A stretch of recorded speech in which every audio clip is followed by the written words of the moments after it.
as part of an aggressive strategy to win the state of Florida and its 25 electoral votes. The critical question, which may sound ironic, is whether Hispanic voters really do watch Spanish-language television.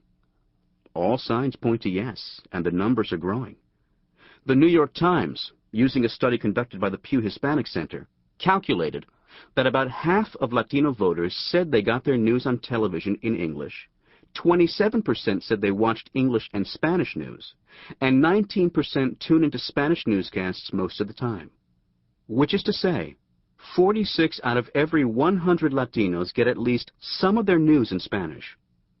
This figure is supported by data collected by Hispanic Trends, which puts the figure at 45%. What's really interesting, though, is that in 1990, only 1 in 4 Hispanics watched Spanish-language news. The figure has nearly doubled. Hispanic viewers of television are multiplying, and quickly. The impact that Univision and Telemundo had on Hispanic voters is unquestionable.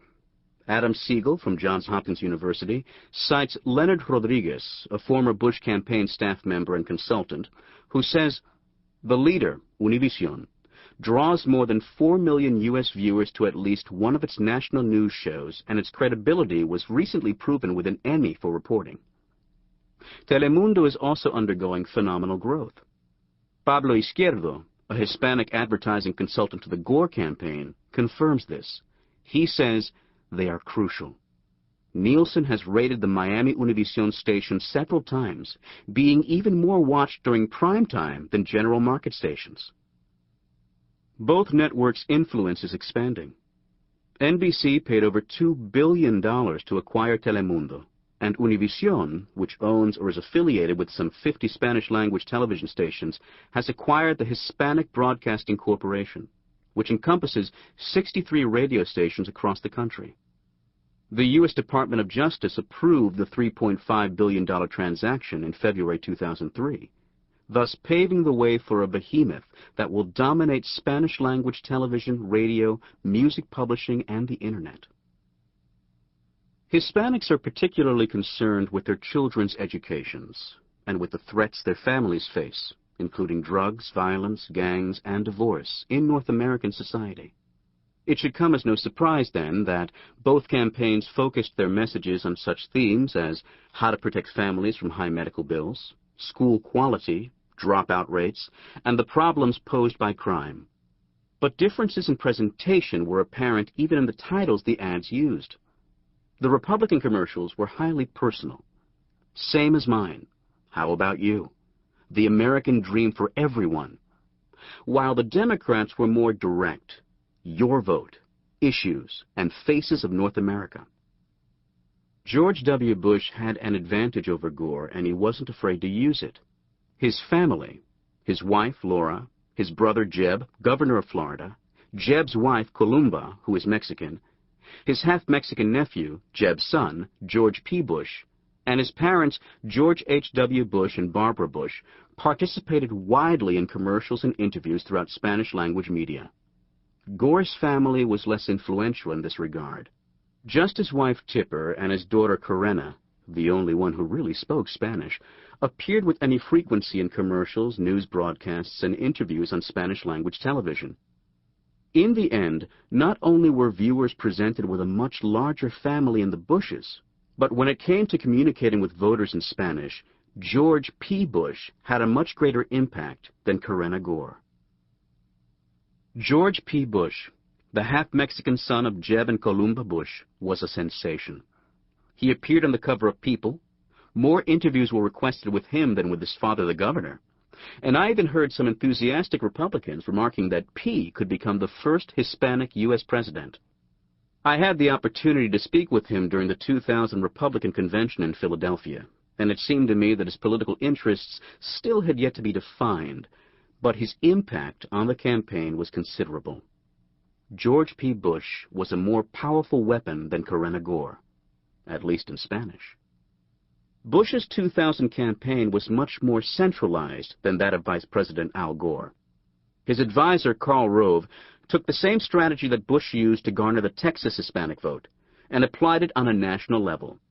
And to help him do this, he hired someone who would end up being extremely vital in attracting the attention of Latino voters, Sonia Colin. It's no exaggeration to say that Sonia Colin was the bridge between candidate Bush and Spanish-speaking Latinos in the United States. Colin, who was born in Mexico City and studied English and psychology at Universidad Iberoamericana, started her professional career as a journalist in Texas. She worked as a producer, reporter, and news anchor for both Univision and Telemundo in San Antonio. And it was there that she got to know Governor Bush. She interviewed him on a number of occasions, and was even twice invited to the Christmas dinner organized for members of the press and held at the governor's mansion. During his 1998 Texas gubernatorial re-election campaign, Bush found himself fighting to increase his support among Hispanic voters. Once, before a press conference regarding crime prevention in San Antonio, he didn't know how to say a particular phrase in Spanish. He looked around for help, and there was Sonia Colin.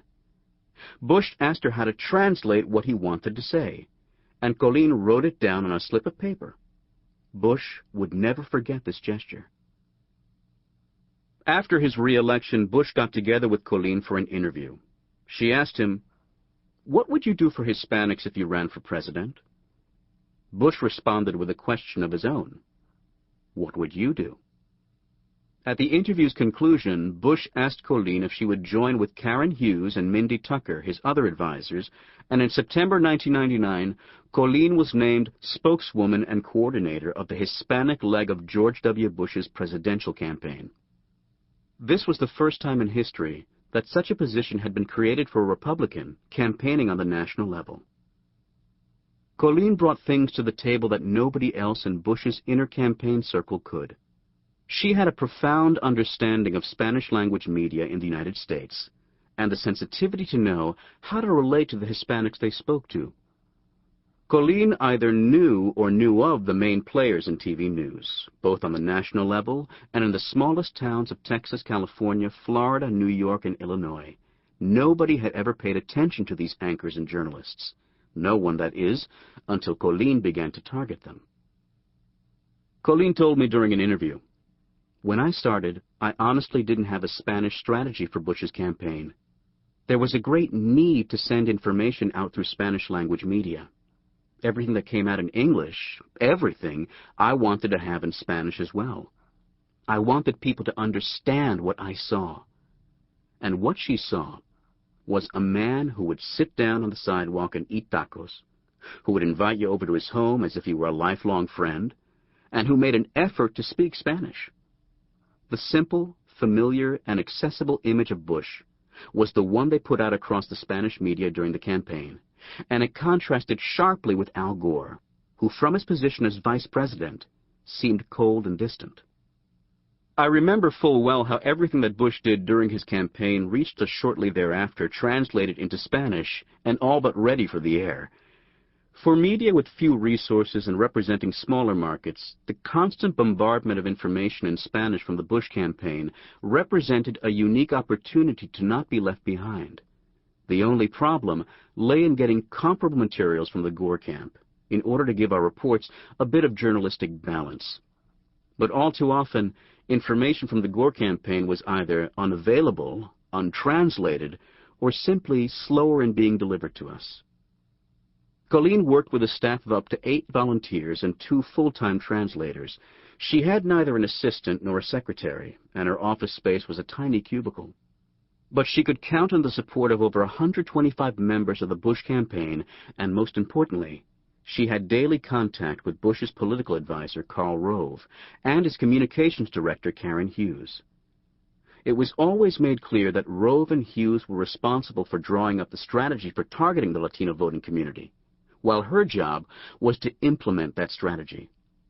But Colin opened up channels that Rove and Hughes didn't even know existed. She told me, "My strategies ended up saving the campaign millions of dollars. For every dollar we invested in paid publicity, we got $3 worth in return. As a matter of fact, we ended up getting the most extensive coverage in the Hispanic media of any presidential campaign in history."